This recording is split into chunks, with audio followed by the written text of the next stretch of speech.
I like that.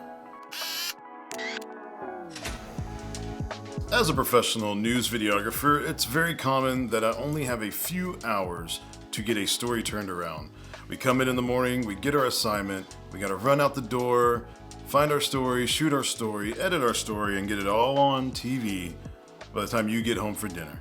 So because of that, I obviously need to work very fast, and I don't need a lot of equipment to get in my way and slow me down. So when I look at my gear bag for my microphones, they're usually just wireless lavs and wireless stick mics. I'm sure it's very common amongst a lot of run and gun shooters, especially in the news world. But one thing I don't see too often being used out in the field are shotgun mics.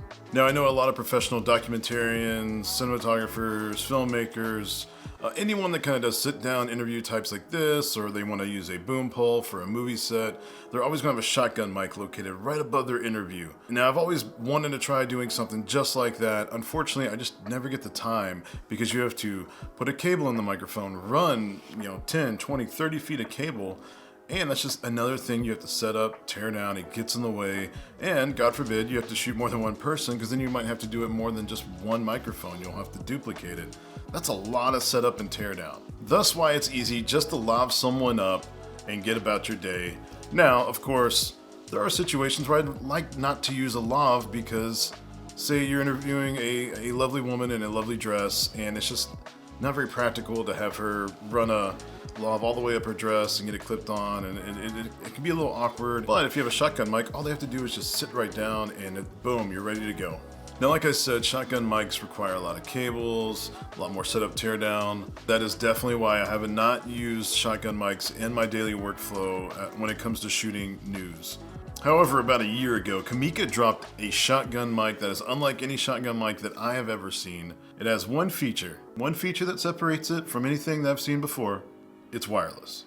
To my knowledge, this microphone is one of the first consumer-friendly, budget-friendly shotgun mics that is wireless. And before we get into all the specifics and features of the Comica VM30, I just want you to know you will be listening to the audio provided by this microphone as it is boomed right above me, right off frame. So hopefully it sounds great.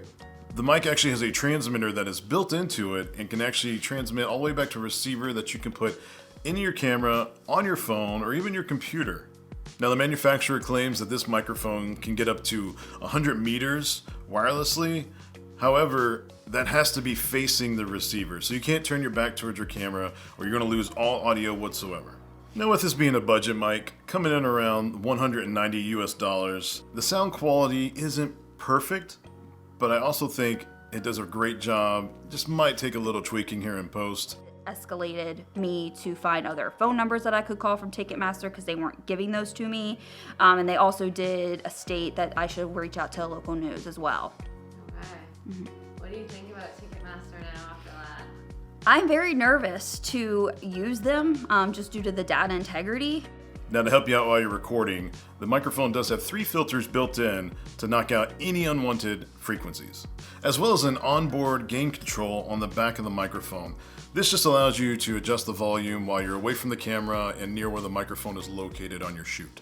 This microphone also has another great feature, which is a safety track. So say you're recording, you get really loud, you spike your voice, you clip your audio, you have a safety track to rely on, and that is usually around the -6 dB range. Now, as far as battery life, if you actually have this microphone plugged directly into your camera, it will actually last up to 50 hours. And another great feature, if you do have this plugged in directly into your camera, is it auto on and auto offs when you turn your camera on and off. Now, if you're doing wirelessly, it's not going to be 50 hours. It's actually going to go down to 7 hours, but that's still a lot of time for a wireless microphone of this price point and size. So one thing I plan on doing with this microphone is I'm going to leave it as my main shotgun mic for my mirrorless Sony a7 IV when I'm out at shoots.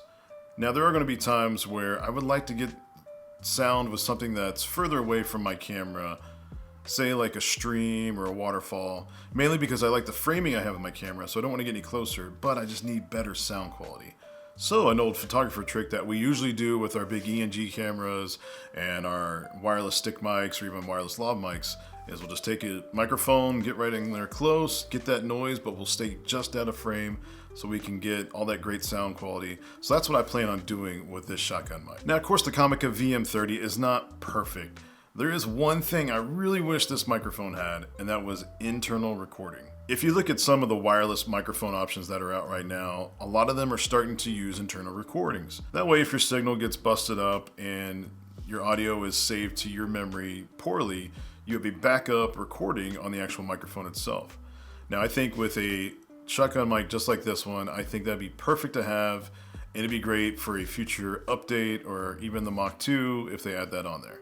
So now that we went over the pros and cons and all the great features of this microphone, I want to do a little sound test for you. This whole video I have been using the Comica VM30 right above me, boomed just right out of frame. Now I want you to listen to it compared to my DJI microphone plugged into a PowerWise lav located right here. 1, 2, 3, 4. I am doing a microphone test to let you hear how some of these microphones might sound in certain conditions. 1, 2, 3, 4. I am doing a microphone test to let you hear how some of these microphones might sound in certain conditions. I also want to do a comparison with a DJI microphone not plugged into the lav, so you can hear if you just buy the microphone packs just how these sound compared to the VM30. Check 1, 2, check, check, check. Checking these microphones so you can see how they sound, so you know where to spend your money, you know what you like, you know what you don't like. Check 1, 2, check, check, check. Checking these microphones so you can see how they sound, so you know where to spend your money, you know what you like, you know what you don't like. So what do you guys think about that sound quality? I used it yesterday on a shoot with my reporter, and my personal opinion is I enjoy the sound coming out of the shotgun mic just a little bit more because it sounds more natural. Sounds more like you're talking to someone that's right in front of you. With the lav mic, I feel like you pick up a little bit more boom, a little bit more bassy, like it's just right up on somebody. So I just prefer the shotgun mic just a little bit better. If you guys are interested in actually purchasing the Comica VM30, which I do highly recommend you do, go down in the description below and click on that link. Now, if you found this video very helpful on whether you want to buy this microphone or you want to stay away from this microphone, please hit the like button down below. It'll help me know that I'm doing a service to you, as well as help the channel grow as it's still in its infancy on YouTube. And please subscribe so you can stay notified to any new videos that I release. So now that you've checked out a microphone, I want you to check out these 5 accessories that are fantastic for an Osmo Pocket 3, but also a lot of those action cameras out there.